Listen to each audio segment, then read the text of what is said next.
Welcome back to... You want to play a game?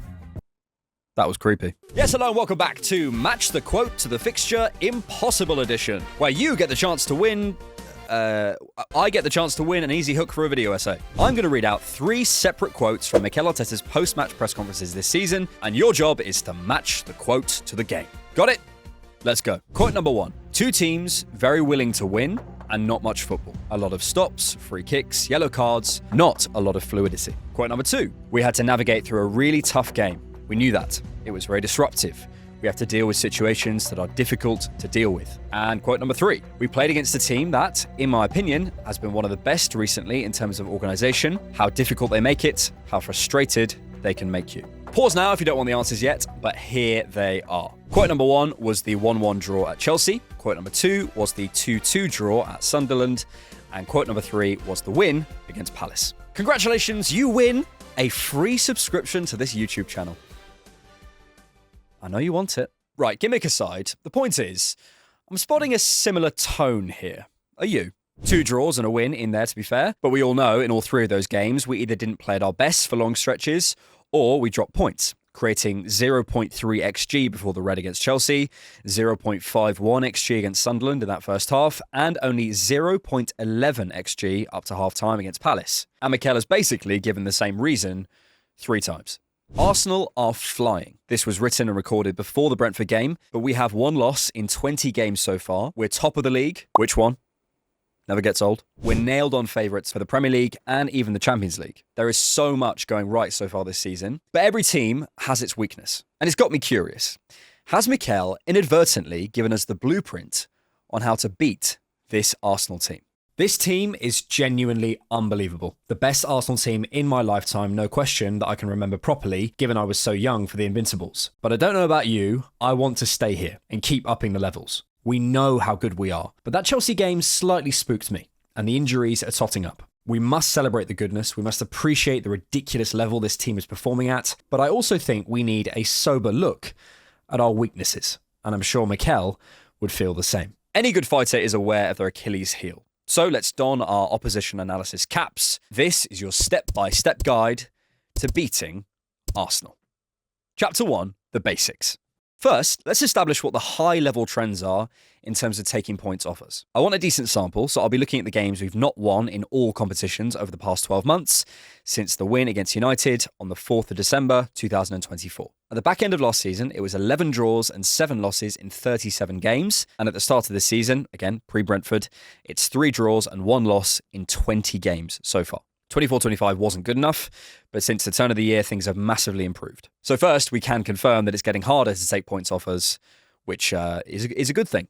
Great analysis, mate. Second, the average Premier League position of opponents we've dropped points to in that period is 7th, which I think broadly chimes with the idea that it's the upper mid-table teams we struggle against. Although that's possibly changing, it's good to know generally where the problems lie. Third, and this is supplemented by my memory, so pinch of salt time, because the data isn't always accurate. But it wasn't until I was looking at these results, I realised we've dropped points quite a few times against back 3 and back 5 systems.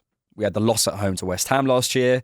Newcastle played a back 5 in the second leg of the Carabao Cup. There was the 1-1 at Old Trafford last season, the 2-2 against Palace in April, Sunderland recently, and so on. Even when we haven't actually dropped points, we've often played poorly against those systems. The Palace game at home, United away on game week 1 this season, even Port Vale actually. None as convincing as we'd have liked. To be clear, we've also faced back 3 and back 5 teams and blown them away. But our average expected goal difference against the 8 teams who have played a back 3 or 5 against us this season is 0.89. But in the 12 games against back 4s, our average is 1.4. Certainly something to keep an eye on. Fourth in the broad strokes, I don't need to tell you, injuries have been a factor. If you want to beat Arsenal, try and face us without some of our best players. Don't worry, you will. We don't need to rehash last season, but this season, in the 4 games we dropped points in, there has always been at least 2 team pillars out or a cluster of positional injuries, as we've discussed before. Liverpool, no Saliba, Saka or Odegaard to start, and Eza had 1 training session with no Havertz or Jesus. Man City, no Saka to start, no Nketiah, Odegaard, Havertz or Jesus, and Madueke comes off injured. Sunderland, we had no Odegaard, Martinelli, Madueke, Havertz or Jesus, and of course Chelsea was no Saliba or Gabriel. Odegaard was still returning, and Havertz and Trossard were out. I feel like we've reached a bit of a point in this project where we've started saying, nah, no excuses under any circumstances. But away to second place for what they admitted was probably the biggest game of their season, without the best centre-back pairing in the world, without our captain and the basis of our out-of-possession work, without our arguably 3 first number 9s, and our top scorer and assister so far this season. I think if we're going to relax the no excuses policy, maybe there's something there.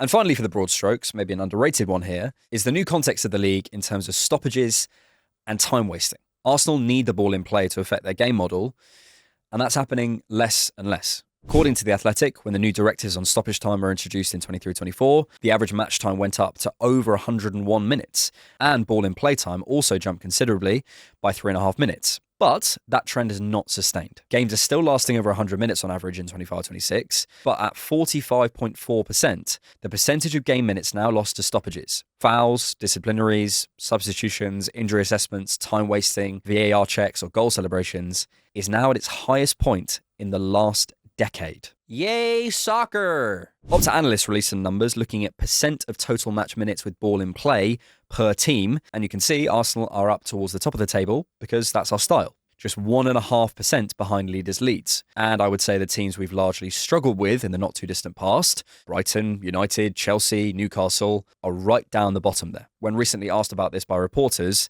Eddie Howe said, "It happens," which tells you exactly what he thinks about that. So, in general, to beat us, I'd recommend being a upper mid-table team who play 3 or 5 at the back, who love time wasting and are facing us without our best players. But again, you always will. But while Mikel's comments and those general trends push us in the right direction, it's not quite specific enough. Disrupt, frustrate. Okay, fine. But how do you actually win? Chapter 2, beat us at our own game. Set Piece FC. Assemble! What Nico Jova has done with our offensive set pieces is beyond reproach. Best in the world, no question. The consistency and adaptation has been unreal. I mean, the amount of games it's won for us, it's incredible. But we're after being kings of everything. And to win this league, we might need to be literally perfect. Which is why, to me, our defensive set pieces are becoming a small concern and something I would target as an opposition coach. I don't want to overblow this. I just think we can get marginally better.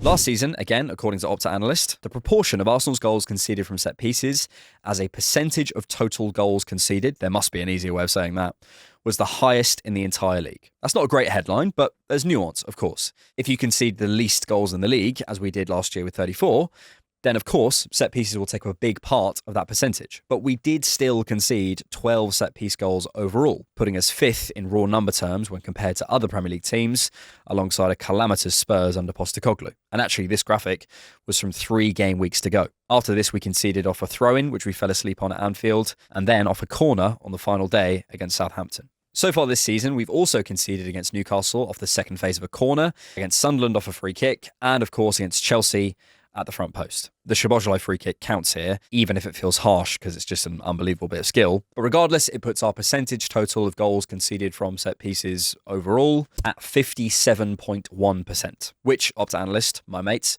says is the highest in the entire league. I don't think we can just put that down to conceding little elsewhere. 11 teams have a better record in terms of set-piece goals against than us, and only 3 teams have a higher proportion of their total XG conceded coming from set pieces this season. It's definitely related to the absences, but I think it's also worth a look. Chelsea had 3 corners against us, and each and every single one was aimed to our front post. Declan Rice was positioned in the spot that Havertz and Gyökeres had been in before to clear it away, which he did with all but the first one, where he doesn't quite deal with Chalobah. After the goal, we adjusted, and Timber deals better with the runner to the front post, which was Fofana, but Zubimendi was still on Chalobah, which I don't love, and with a better delivery because he turned him round, he might have been in. Against Bayern, they only had 1 corner, and with a similar setup with Dec on the front post, it went right to the back post instead. With Upamecano easily getting away from Eze for a clear header, he probably should have done better with. A better connection, and he's in.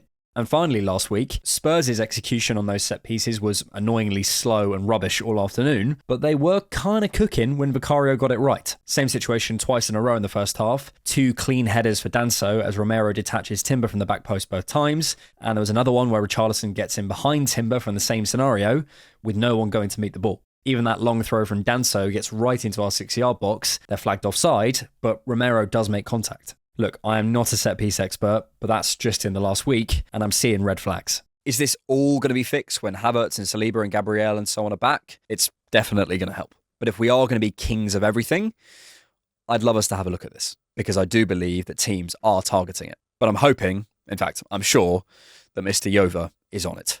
My manager. Chapter 3, Force Us Long. I love watching Arsenal build from the back.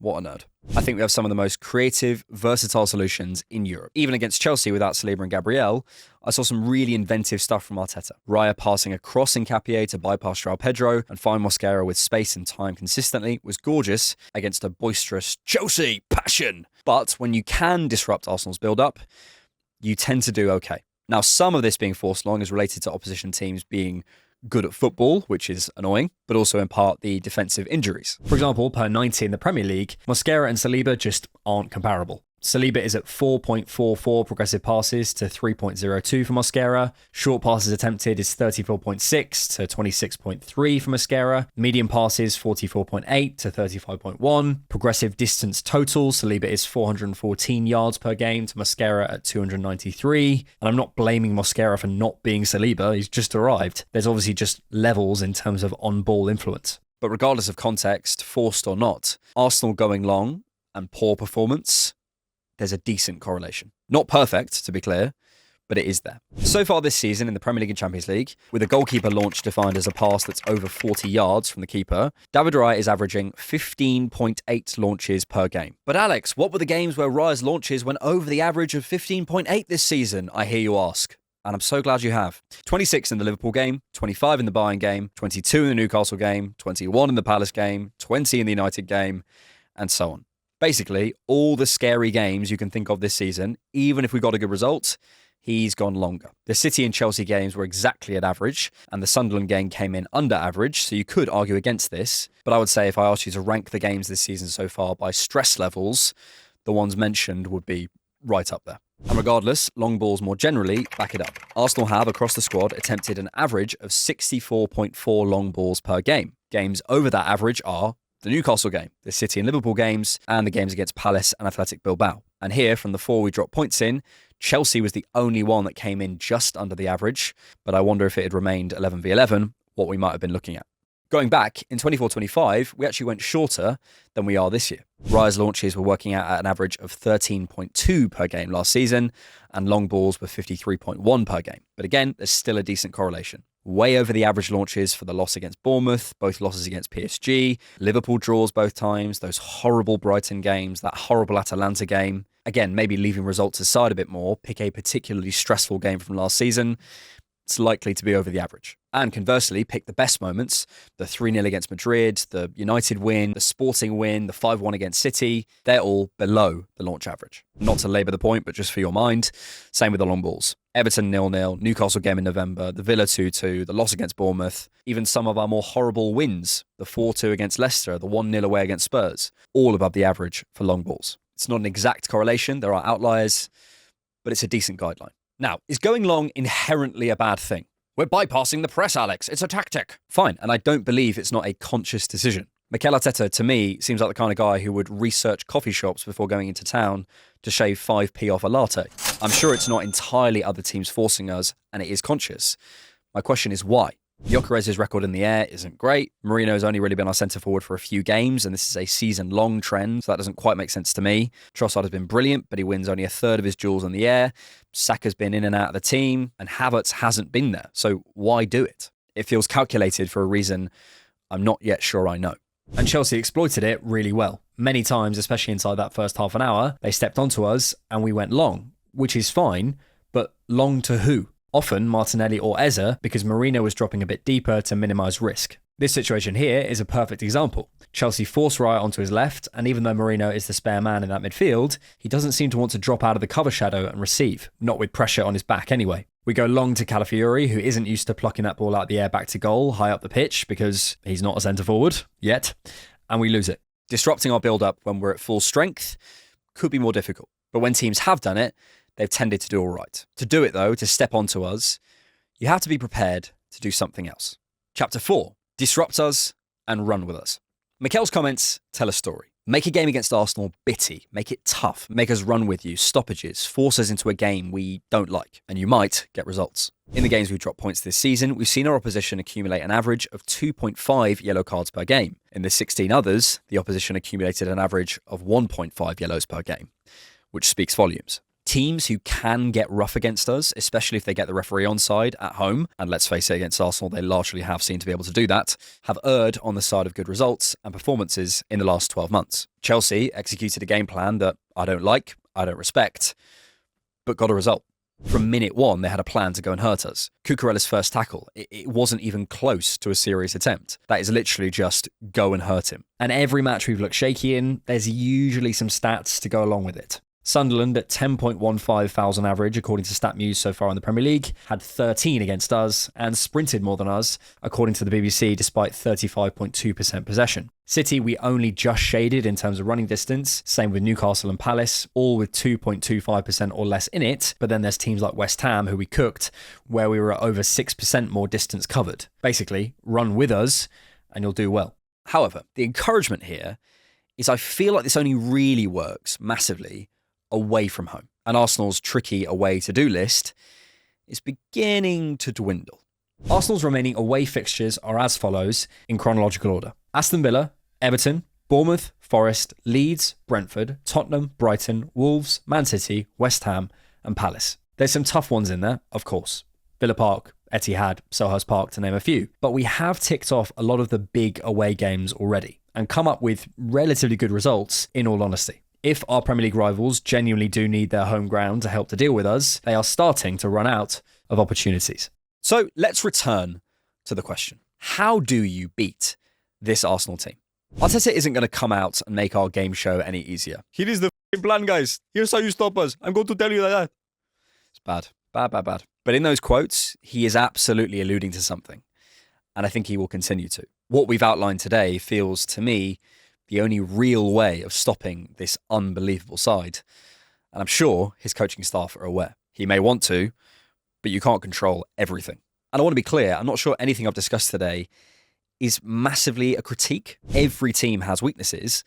These are just ours. Minor variances in set pieces, probably largely accounted for by missing players, occasionally going long a bit too much. The context of the league, defensive setups that every team in the world struggle against, literally fouling us without any comeuppance. Like, if you're going to have weaknesses, I think I'd probably pick those ones. And the critiques I had of this Arsenal team last season largely have been assuaged, which tells me this is a team that knows itself, can self-reflect, and can implement solutions, giving me hope that this is just a phase of Arsenal. Last season, I spoke a lot about central access, about high turnovers, about squad management, about depth. And broadly, those things are much better this year. You can take points off this team.